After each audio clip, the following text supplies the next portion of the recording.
In the world of the British royal family, few things are ever as simple as they appear. A smile on the palace balcony can hide years of tension. A polite conversation at a charity dinner can carry the weight of old wounds. And sometimes, one piece of jewelry can become the symbol of everything people are too afraid to say out loud. This is the story that royal watchers could not stop talking about. A whispered drama involving Queen Camilla's daughter, Princess Anne, and a sapphire collection said to carry more history than anyone outside palace walls truly understands. To be clear, the palace has never confirmed a dramatic confrontation. No official statement has declared that Princess Anne demanded anything back. But in royal circles, silence often speaks louder than words. And when an old sapphire collection suddenly becomes the center of speculation, people begin to ask one uncomfortable question. Was Camilla's daughter pulled into a royal storm she never saw coming? Queen Camilla's daughter, Laura Lopez, has always lived in a strange position. She's connected to the crown, yet not truly part of the working royal machine. She is the daughter of the queen, but not a princess. She appears occasionally at major family events, but she does not stand in front of cameras every week. In many ways, Laura has lived a life that many royal relatives might envy. Close enough to privilege, far enough from constant duty. But that distance can disappear quickly. Because when a family becomes an institution, personal belongings are never just personal. A necklace is not merely a necklace. A brooch is not simply decoration. A sapphire is not only a gemstone. It can represent lineage, loyalty, inheritance, status, and, sometimes, resentment. That is why the rumored sapphire collection caused such a stir. According to royal gossip, the collection was believed to have deep sentimental value, with ties to older royal traditions and family memories. Some claimed the sapphires were never meant to become part of Camilla's private family world.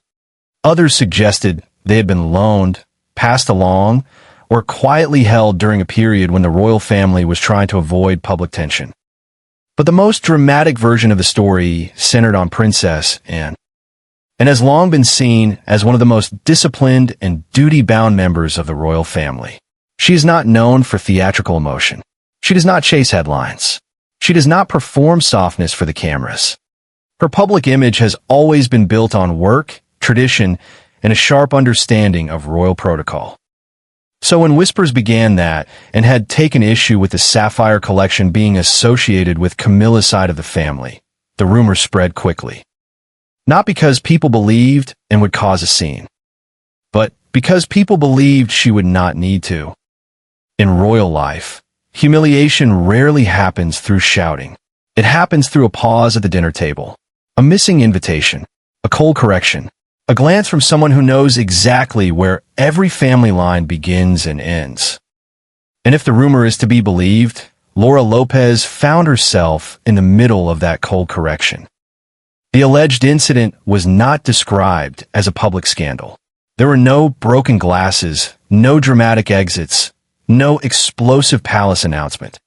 Instead, it was said to be something far more uncomfortable, a private reminder that royal history does not belong to everyone who marries into it, and certainly not to everyone connected by family, but outside the royal bloodline.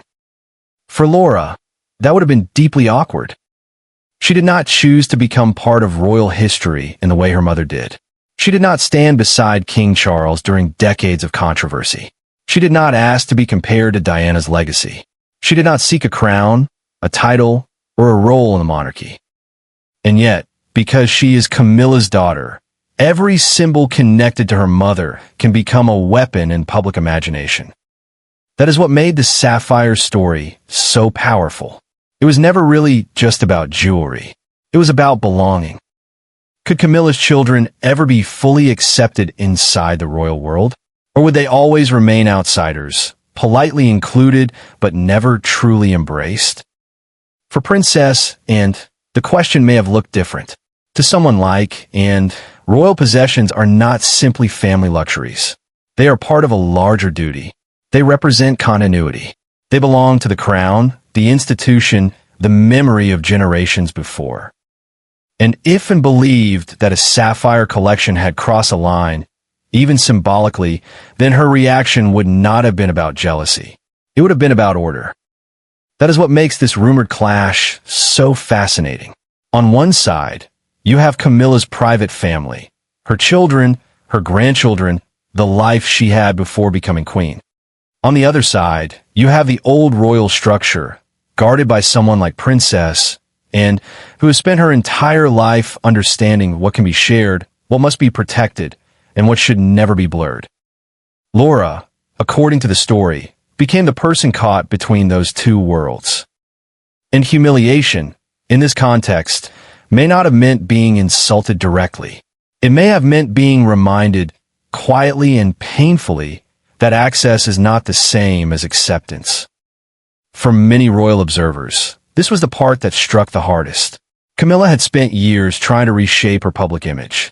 Once seen by many as the most controversial woman in Britain, she slowly became accepted by the institution and the public. Her transformation was careful, patient, and strategic. But acceptance of Camilla did not automatically mean acceptance of everything connected to her. Her children were still not royal. Her past was still complicated. Her place beside Charles still carried emotional history for millions of people who remember Diana. And that is why a sapphire collection, whether real, exaggerated, or purely symbolic, became the perfect object for royal drama. It glittered, but it also exposed a fracture. Because behind palace gates, the question was not only who had the right to wear the jewels. The real question was who had the right to belong. And for Camilla's daughter, that answer may have been more painful than anyone expected. What made the alleged sapphire dispute even more painful was the timing.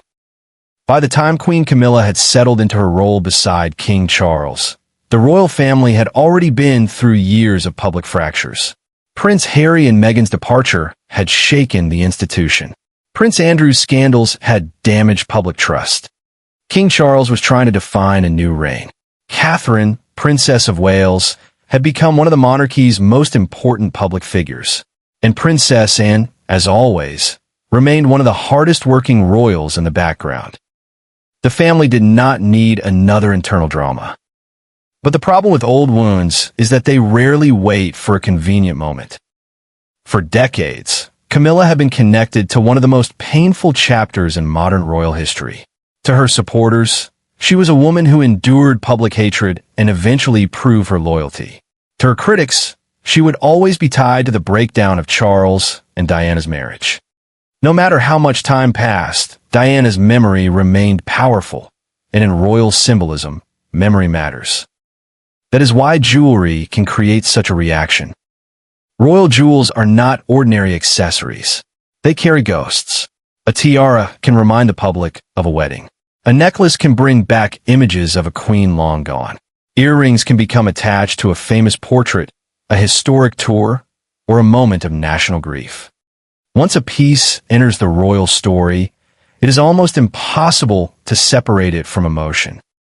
So when people began whispering about sapphires, many immediately thought of Diana. Diana's most famous sapphire, of course, was her engagement ring, later worn by Catherine, Princess of Wales.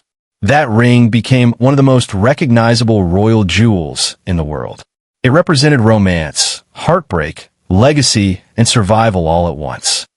Because of that, any royal sapphire story instantly feels charged, even if the pieces involved are completely different. For Princess Anne, this kind of symbolism may have been impossible to ignore, and has never been a woman who appears interested in public performance. She does not seem to care for empty glamour, but she understands duty in a way few people do. She grew up as the daughter of Queen Elizabeth II, watching the monarchy survive crisis after crisis. She saw what happened when personal choices became public storms. She watched the institution bend, recover, and tighten its rules. So if Anne truly believed that certain jewels were being handled carelessly, or that the line between royal heritage and private family privilege was becoming too thin, she would not likely respond with softness.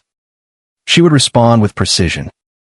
and precision can be more humiliating than anger. Imagine the scene as royal gossip painted it. A private gathering, polite voices, controlled expressions, no raised tone. Laura Lopez, perhaps wearing or discussing a piece linked to the Sapphire collection, finds herself facing a quiet but firm correction. Not a public insult. Not a dramatic accusation. Just a reminder that some things belong to the royal family's history, and not to Camilla's private circle. That would be enough. Because in a royal room, everyone understands what is being said beneath the words. Laura may not have been accused of wrongdoing. She may not even have intended to claim anything as her own. But the implication would have been devastating. She had stepped too close to a boundary she was never meant to cross. For Camilla, such a moment would have been deeply uncomfortable. As queen, she had authority. As a mother, she had instinct. But as a woman who spent years trying to earn a place inside the royal family, she also understood the danger of appearing to push her own children into royal privilege. That has always been one of the most delicate issues surrounding Camilla's role. Her children, Tom Parker Bowles and Laura Lopez, have remained mostly private. They did not receive royal titles. They did not become working royals. They did not suddenly appear as senior figures after their mother became queen. This careful distance helped protect Camilla from accusations that she was trying to build a new royal branch around her own family. But distance does not erase connection. When your mother is queen, people notice everything. They notice where you sit. They notice what you wear. They notice whether you are invited, photographed, acknowledged, or quietly placed outside the main frame. Even when you do nothing, you become part of the story. That is the tragedy of Laura's position. She is visible enough to be judged, but not powerful enough to control the narrative. If she receives warmth from the royal family, critics may say Camilla's children are being elevated. If she keeps away, people may say she has been rejected. If she is seen near royal jewels, gossip explodes. If she avoids royal symbols entirely, observers still wonder whether she was warned to stay in her lane. There is no easy way to win. Meanwhile, Princess Anne's rumored role in the matter made the story even sharper, and is not someone the public imagines as petty. That is exactly why the rumor carried weight. If Anne objected, people assumed there must have been a serious reason. Her reputation gave the story authority, even without confirmation. And that may have been the most painful part for Camilla's daughter. Being corrected by a less respected royal might be dismissed as jealousy. But being corrected by Anne would feel different, and represents the old code. She is the embodiment of service before status. She does not need to defend her place, because her place has never been in question. So if Anne drew a line, that line would feel final. Behind the whispers, the Sapphire collection became a symbol of a deeper truth. Camilla may wear the crown, but the royal family's emotional history is not hers alone to rewrite. The past still lives inside the palace walls. Diana's shadow still lingers over public imagination. Queen Elizabeth's standards still shape expectations. And Princess Anne, more than almost anyone else, seems to carry that old discipline forward. As for Laura, whether the alleged humiliation happened exactly as described or became exaggerated through gossip, the meaning of the story remained powerful. It showed how fragile Camilla's new royal reality could be. It showed that acceptance into the monarchy is layered, conditional, and constantly watched. Most of all, it showed that in the royal family, the most dangerous battles are not always fought over crowns. Sometimes, they are fought over sapphires. The most uncomfortable part of the rumored sapphire drama was not the jewels themselves. It was what the jewels seemed to reveal. For years, the public conversation around Camilla had focused on whether Britain could accept her as queen.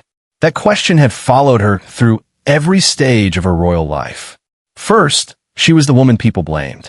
Then she became the woman the palace slowly reintroduced. Later, she became the Duchess of Cornwall, careful, patient, controlled. And eventually, she became Queen Camilla, standing beside King Charles at the very center of the monarchy.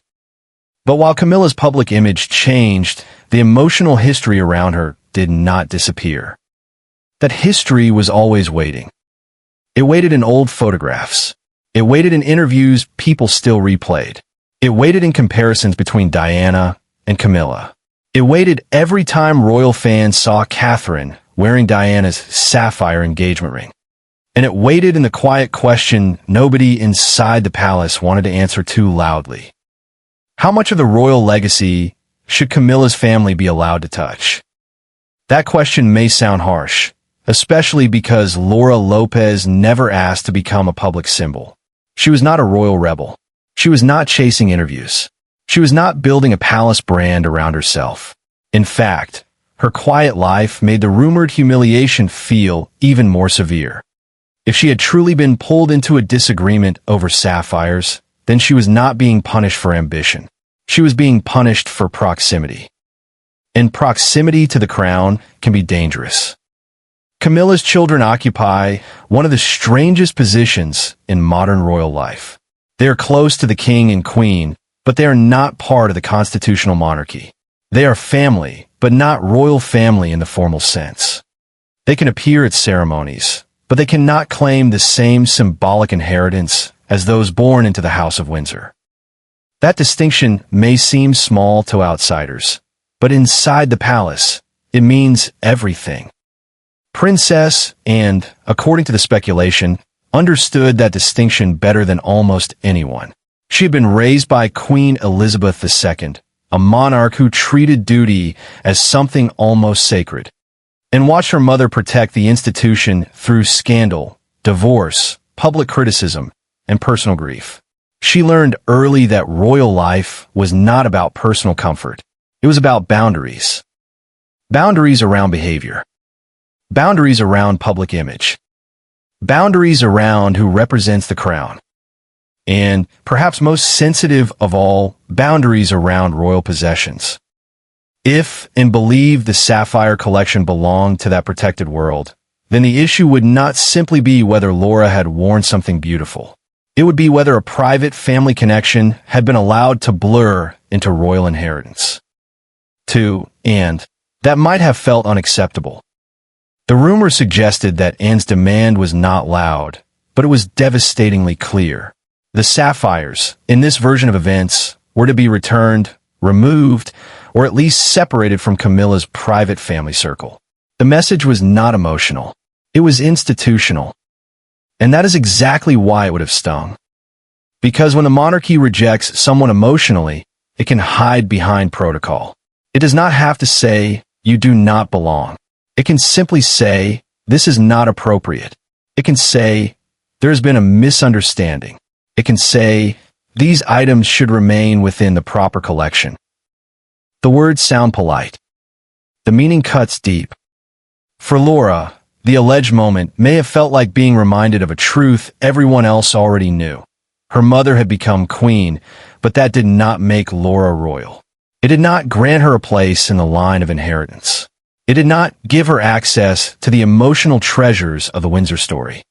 And it certainly did not erase the discomfort some people still felt about Camilla's rise. This is where the story became more than gossip.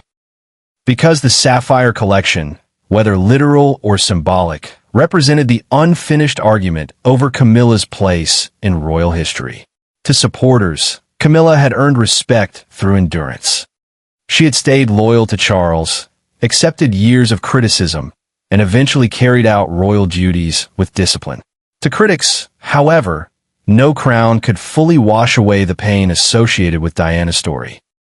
Laura was caught between those interpretations. If she stood proudly beside her mother, people might accuse her of enjoying benefits created by a controversial royal marriage. If she stayed invisible, people might say the palace was ashamed of Camilla's original family. If she touched royal symbols, the reaction could be brutal. If she avoided them, the silence could be just as revealing. That is why the rumored humiliation spread so quickly online. It gave royal watchers a dramatic scene that seemed to explain a much deeper tension. Camilla may be accepted officially, but emotional acceptance is much harder to command. And Princess Anne, fairly or unfairly, became the perfect figure in that drama, and represents the old monarchy, practical, unsentimental, loyal to duty above personal comfort. She is not known for bending rules to satisfy feelings. If she believed something crossed a line, people could imagine her correcting it without hesitation. That image gave the rumor power. But there was another layer. And herself had lived through decades of being underestimated. As the Queen's only daughter, she was once closer to the throne, only to move further down the line as male relatives and then younger generations took precedence. She built her reputation not through glamour, but through relentless work. She did not rely on jewels to define her status. So in the public imagination, and demanding the sapphires back did not look like vanity. It looked like guardianship. And that made Laura's alleged embarrassment even more complete. She was not facing someone who wanted attention. She was facing someone who seemed to speak for the unwritten rules of the crown. For Camilla, the situation would have been delicate beyond measure.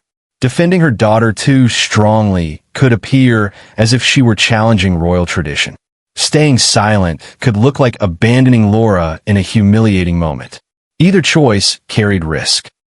That is the painful trap of monarchy. A mother cannot simply be a mother. A sister cannot simply be a sister. A family argument cannot simply be a family argument. Every gesture becomes political. Every silence becomes strategy. And in this rumored story, the sapphires became the battlefield. Not because of their price. Not because of their sparkle. But because they forced the royal family to confront a question that has never fully gone away. Can Camilla's private family ever truly belong inside the royal world? Or will they always remain guests at the edge of history?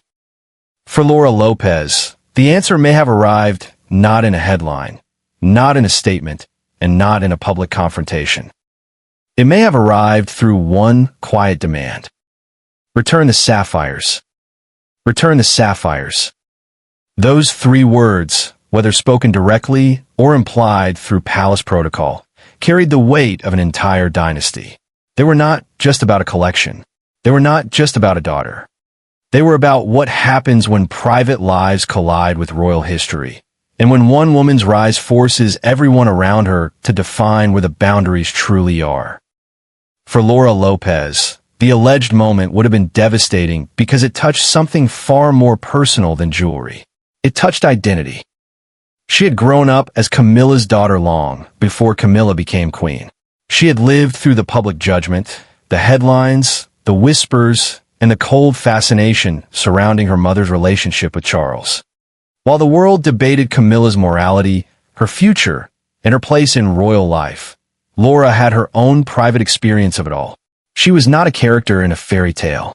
She was a daughter watching her mother become one of the most controversial women in Britain. And then, years later, that same mother became queen.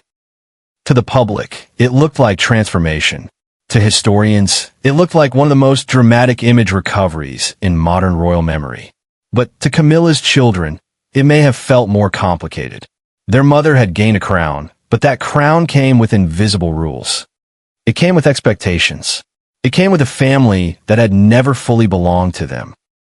That is why the sapphire rumor felt so cruel to many observers. It suggested that even after Camilla reached the highest possible position beside the king, her children could still be reminded that they were outsiders. They could attend certain events. They could be photographed near the royal family. They could smile in the background of history. But when it came to the most sacred symbols of monarchy, they were expected to step back. And Princess Anne, in this rumored version, was the person who made that expectation impossible to ignore. Anne's defenders would say she did nothing wrong. In fact, they would argue she did exactly what someone in her position should do. If the sapphires were connected to royal heritage, then they should remain protected. If a collection had been misunderstood, borrowed, misplaced, or casually treated as private property, then correcting that mistake was not cruelty. It was responsibility. To them, and was not humiliating Laura. She was defending the crown. But humiliation does not always depend on intention. Sometimes it comes from the truth being stated too clearly.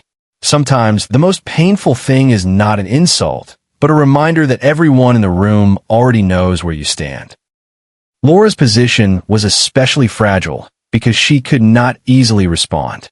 If she pushed back, critics could accuse her of entitlement. If she said nothing, the silence might look like defeat. If Camilla defended her too openly, it could revive old accusations that Camilla wanted to extend royal privilege to her own family. If King Charles intervened, the story could become even bigger. So the safest response may have been the most painful one: quiet compliance. That is often how palace tensions disappear from public view.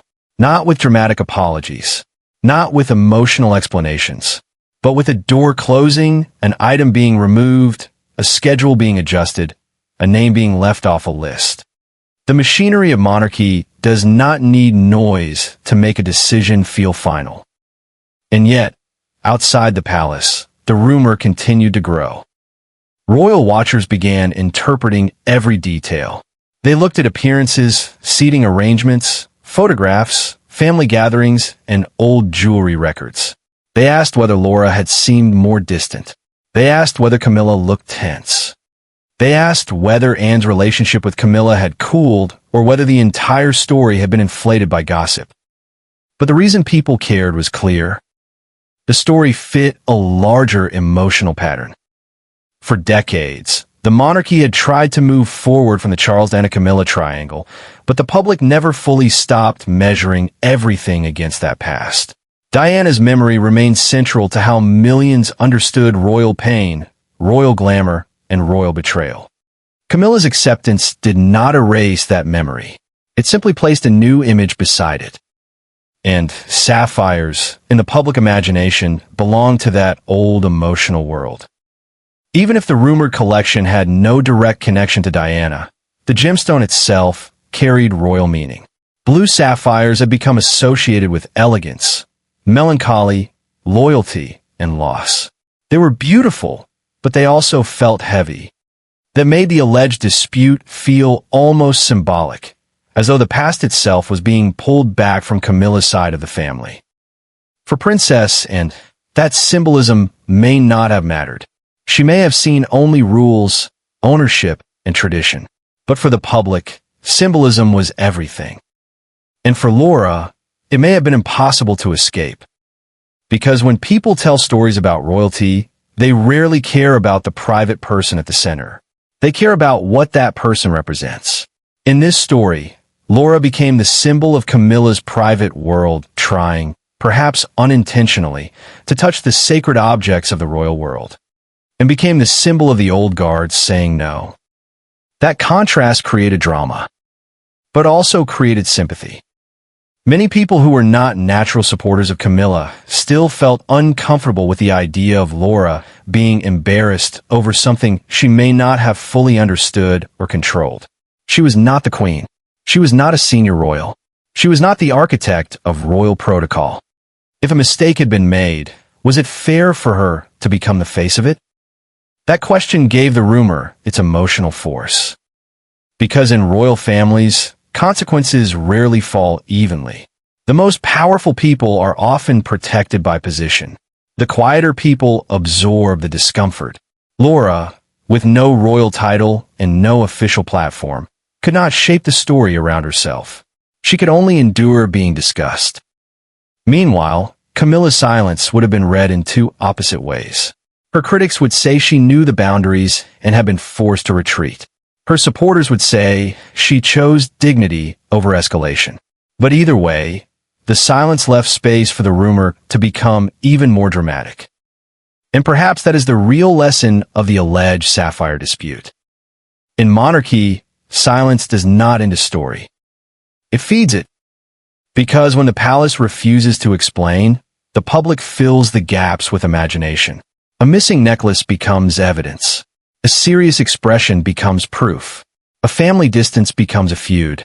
And a rumored demand from Princess Anne becomes a powerful scene of royal correction. Whether the sapphire collection was truly demanded back, quietly returned, were never part of such a confrontation at all. The story revealed something undeniable about royal fascination. People are not only interested in crowns. They are interested in who is allowed to stand close to them. And for Camilla's daughter, that closeness may have come with a price she never expected. That price was not paid in money. It was paid in visibility. For most people, family tension happens behind closed doors and stays there. A disagreement over an heirloom might be uncomfortable, even painful, but it does not become a national conversation. It does not inspire headlines. It does not turn strangers into judges. It does not force people who are never part of public life to become characters in a drama they never agreed to join. But the royal family is different. Inside the monarchy, privacy is never fully private. Even silence has an audience. Even absence has meaning. And for someone like Laura Lopez, who has spent most of her life away from royal duty, being dragged into speculation over sapphires may have felt especially unfair. She was not the one who married into the crown. She was not the one who became queen. She was not the one who spent decades under public debate.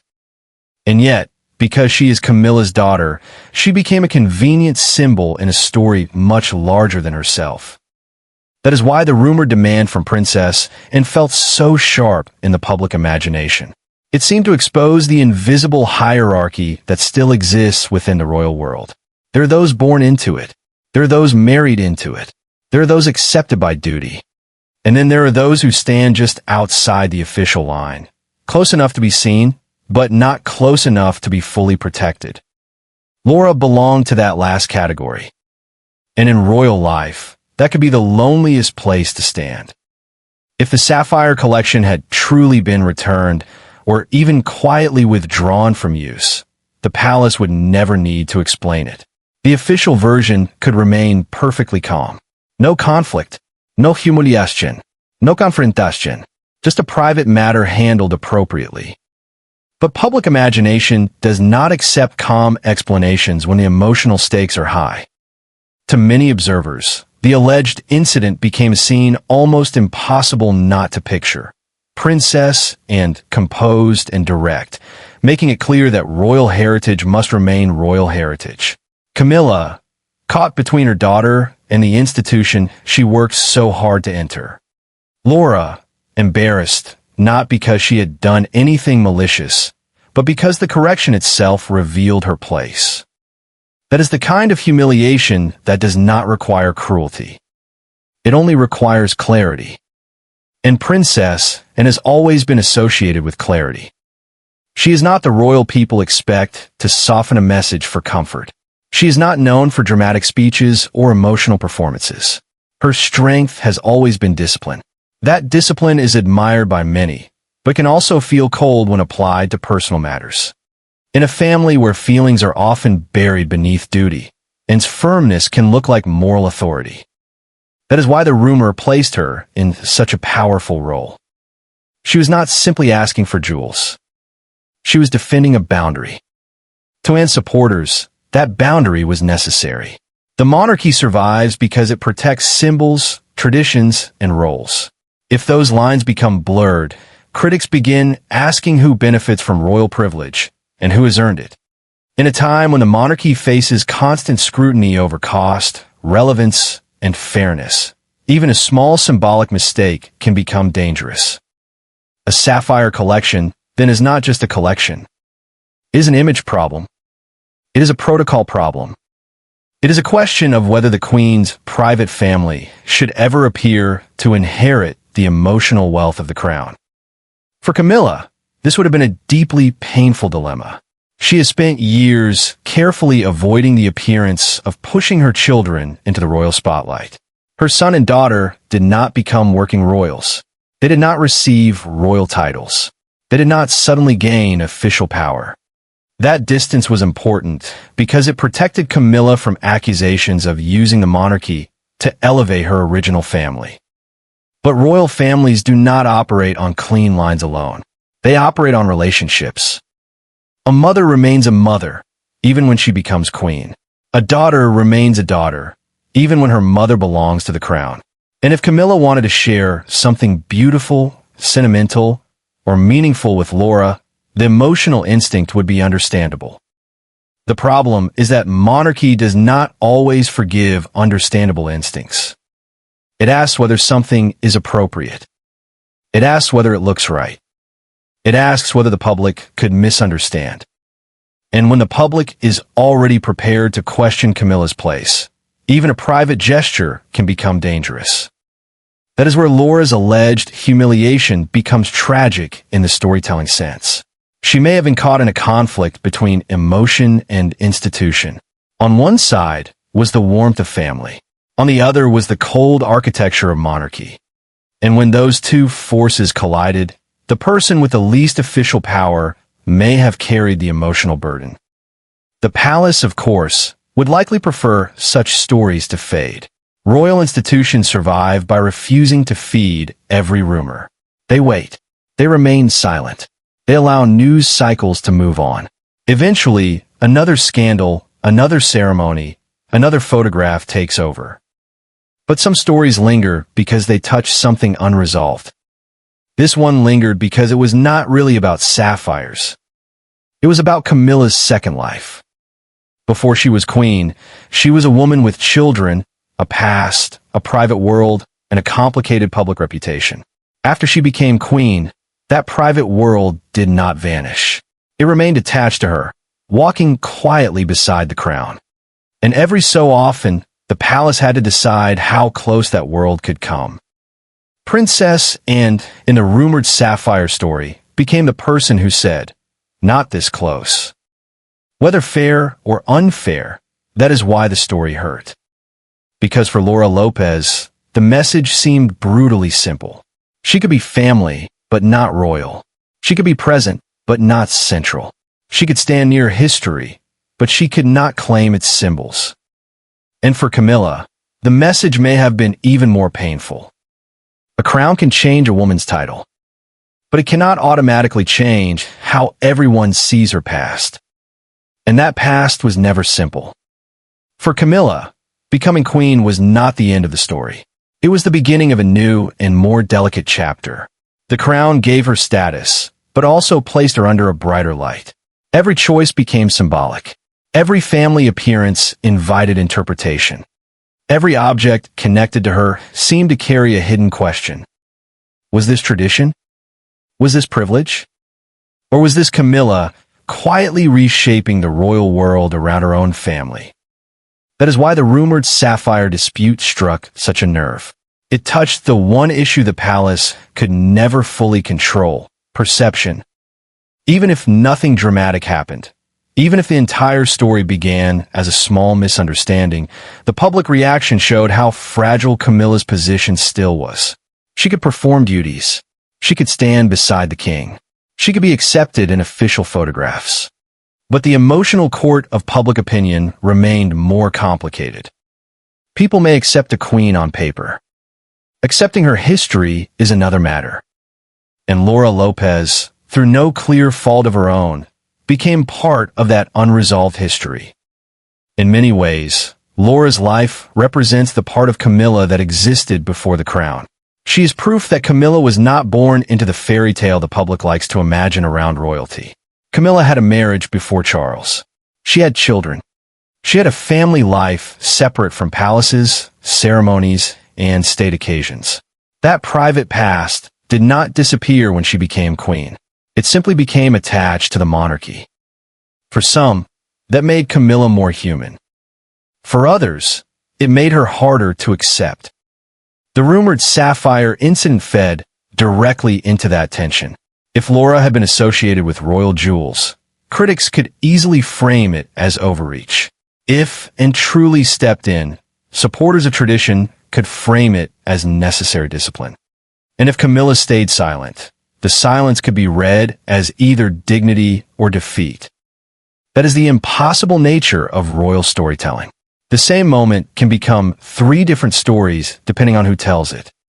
To Camilla's supporters, Laura was the innocent daughter humiliated by a cold institution that never fully forgave her mother.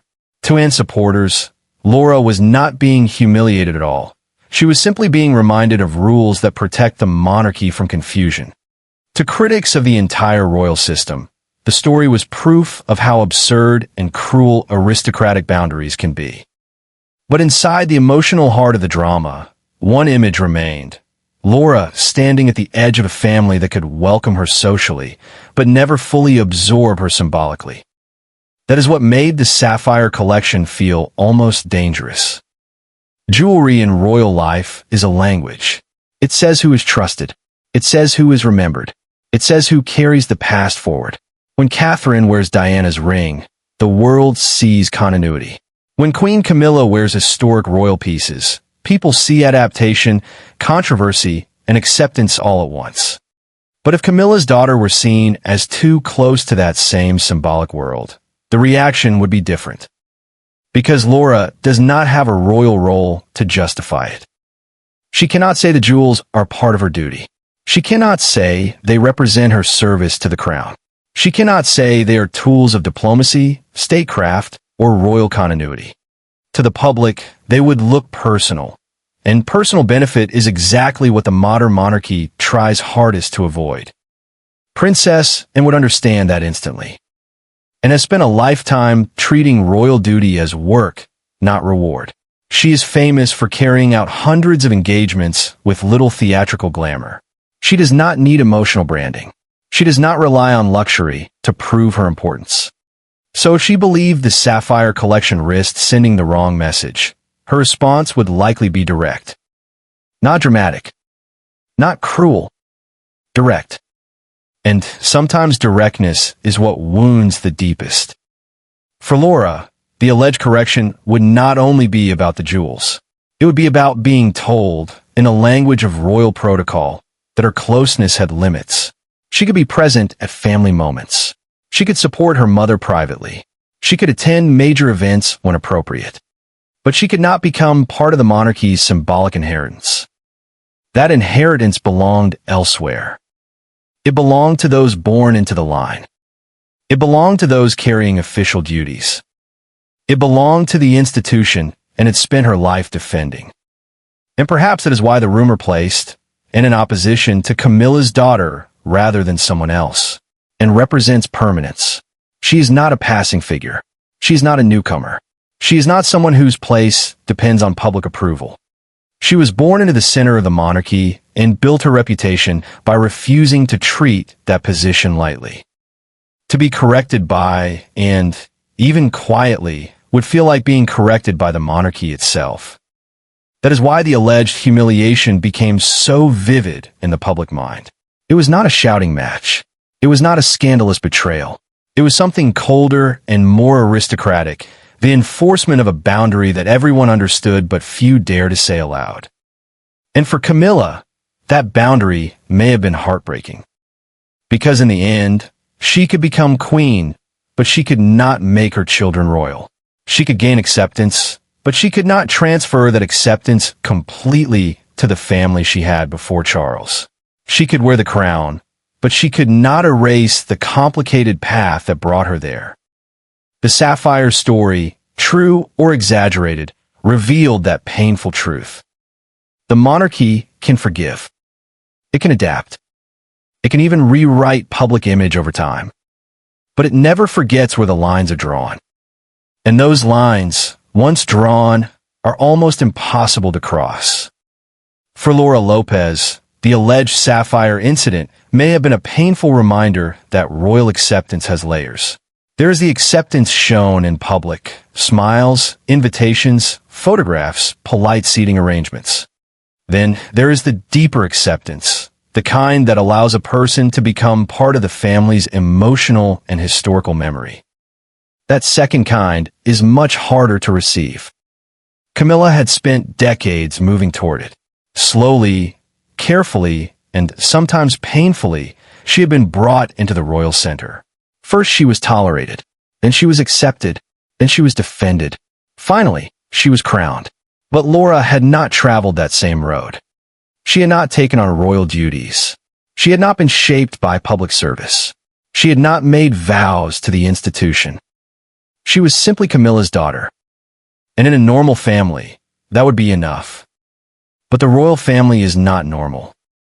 Inside that world, bloodline, title, duty, and symbolism all matter. A person can be loved privately and still kept outside publicly. A person can be welcomed at a family lunch, but never allowed near the monarchy's most meaningful objects. That is the contradiction at the center of Laura's position. She belongs to Camilla, but she does not belong to the crown. That distinction may have been what Princess Anne, in the rumored version of events, wanted to protect, and has always seemed to understand that the monarchy survives through control. Not control in the loud, aggressive sense, but control of image, tradition, and expectation. The wrong photograph can create the wrong story. The wrong jewel on the wrong person can send the wrong message. The wrong gesture can become a scandal when the public is already watching closely. And the public was always watching Camilla.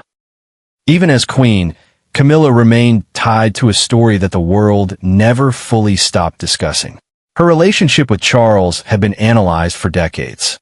Diana's pain had become part of global memory. Every attempt to move forward was shadowed by the question of whether the public had truly forgiven the past or merely grown tired of fighting about it. That is why any suggestion of Camilla's private family touching royal symbols could ignite controversy. To some observers, it would look harmless, a mother sharing beauty with her daughter, a family heirloom being admired, a private moment given too much importance. But to others, it would look like something more troubling, as if Camilla's rise had opened doors for people who were never supposed to walk through them. That suspicion, fair or not, is what made the sapphire rumor so explosive. Because royal scandals rarely depend only on facts. They depend on what people are already prepared to believe. Those who admired Princess and believed she was defending order. Those who sympathized with Camilla believed Anne's alleged demand was cold and unnecessary. Those who disliked Camilla saw the story as proof that her family had reached too far. And those who disliked the monarchy altogether saw it as another example of a system obsessed with blood, jewels, and status. Laura herself may have been the least powerful person in the entire narrative. She could not issue a palace correction. She could not explain the private details. She could not reshape the public imagination. If she denied the story, it might only give it more oxygen. If she ignored it, people would continue to speculate. In royal-adjacent life, silence is often the only option, but silence can feel like a prison. That is where the humiliation, real or imagined, becomes emotionally believable. Not because Laura was necessarily shamed in public, but because the story placed her in a position where she could not win. If she had the sapphires, she looked privileged. If she returned them, she looked corrected. If and intervened, she looked rejected. If Camilla stayed quiet, she looked unsupported. Every version of the story left Laura exposed. And Camilla, too, would have understood that exposure. As queen, she had to protect the institution. As a mother, she would want to protect her daughter. But those two instincts do not always move in the same direction. The monarchy asks its members to choose duty over emotion, image over explanation, continuity over personal comfort. Camilla had learned that lesson over many years. Perhaps too well. That may explain why, in an imagined palace response, there was no dramatic defense, no emotional confrontation, no public attempt to clear Laura's name. The safest path was restraint. Let the rumor fade. Let the sapphires disappear from conversation. Let Anne's reputation for duty carry one side of the story and Camilla's silence carry the other. But restraint has a cost. It leaves the quietest people carrying the heaviest weight. And Laura, who had never asked for a royal role, became a symbol of the one thing Camilla could never fully change: the difference between being married into royalty and being born into it. For Princess Anne, that difference may be sacred. She has seen the monarchy survive by remembering who represents it and who does not. In her world, sentiment cannot be allowed to blur the lines too much. A daughter's feelings matter, but the crown's continuity matters more. That sounds harsh, but it is also the logic of monarchy. The crown is not designed to be fair in the ordinary human sense. It is designed to preserve itself. It rewards patience, silence, obedience, and birth. It can welcome outsiders, but it rarely lets them forget that they entered from outside. Camilla knew that. Laura may have felt it. And Anne, if the rumors are to be believed, enforced it. By the time the Sapphire story reached royal watchers, the details mattered less than the message. Whether the collection was truly demanded back or whether the drama had been exaggerated, the emotional meaning remained the same. Camilla's crown could elevate her, but it could not automatically elevate her children. Laura could stand near the royal family, but not inside its deepest history. She could be connected to the queen, but not to the royal inheritance that and seemed determined to guard. She could be close enough to be judged, but not close enough to be protected. And that is why the alleged Sapphire demand felt so brutal. Because sometimes the most painful royal command is not spoken loudly. Sometimes it is whispered through tradition. Step back. Know your place. Return what was never yours.